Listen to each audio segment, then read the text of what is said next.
One of the greatest things we could all do is recognize that there is no simple number that is going to answer any of the meaningful questions that any of us have. These are all averages. These are all complicated systems reduced to 2-digit numbers, maybe 3 digits if things are really good or really bad. That's it. Per capita income is a terrible number to try to assess, is this system meeting people's needs? Because all per capita income is our population, including children, divided by our GDP. Our GDP, So if Bill Gates walks into the back of the room today, we're all per capita millionaires, but it tells us nothing about income in any meaningful way. So many of our statistics are simple averages. The unemployment rate. There's no one of us have an unemployment rate of 6.5%. And you'd be hard-pressed to go anywhere in the country where you magically replicate that rate. Detroit does not have the same unemployment rate as Las Vegas. Las Vegas does not have the same unemployment rate as Nebraska, which, by the way, has never had an unemployment rate greater than 5% throughout the entire economic crisis because of agriculture and fracking. So the idea that there's one unemployment rate that actually describes a national problem is itself a fiction that leads to fictional policies designed to lower a national rate that essentially doesn't exist. There's unemployment problems in this country that are deep and profound. If you're an African-American male without a high school degree, some people have said you have an employment rate of 10%. If you're a college-educated woman, you have an unemployment rate of 4%. There is no national policy that either the Federal Reserve or the government is going to do that is going to lower the rate nationally when the rate nationally only exists as a statistical thing.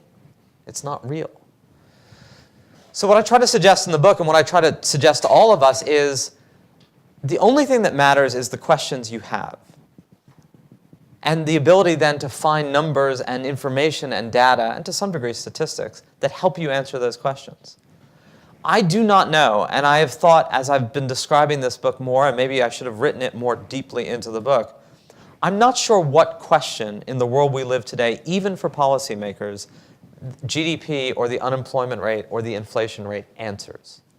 Maybe you could say the inflation rate answers the central bank question of, is there price stability? And given that our mandate is maintaining it, having some sense of what it is in velocity of change is important. But for the most part, unless you are a central banker, and most of us are not and will not be, I'm not sure what question these numbers answer. I know what questions they were designed to answer, which they answer quite well. How many tanks and planes can the United States make industrially without imperiling its economy? Are our programs working in the New Deal to stabilize this system? But what question does GDP answer for you and for me, What question do any of us have individually, or does any business have, that is answered by these numbers? Now, we all have lots of questions. Should I buy a home is a big question individuals have. Should I invest in future expansion is a big question that businesses have. The should I buy a home one, how is that answered by the National Association of Home Builders housing starts last month, or the National Association of Mortgage Originators mortgage originations, or by what the average 30-year rate is as published by banks and disseminated on business pages?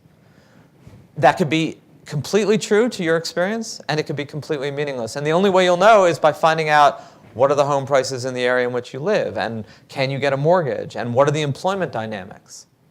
And what's really interesting is that we now live in a world where the answering of those questions individually with data and statistics, and I call them bespoke statistics, or I say we ought to create bespoke statistics, has never been easier.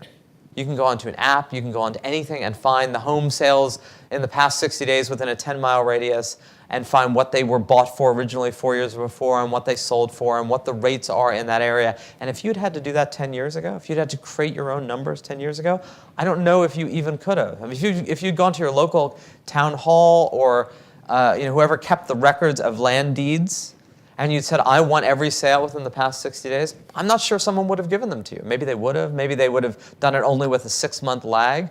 The point being, it has never been easier to find the information you need and craft the statistics that answer that in a world where we cleave ever more to a national narrative that doesn't even pertain.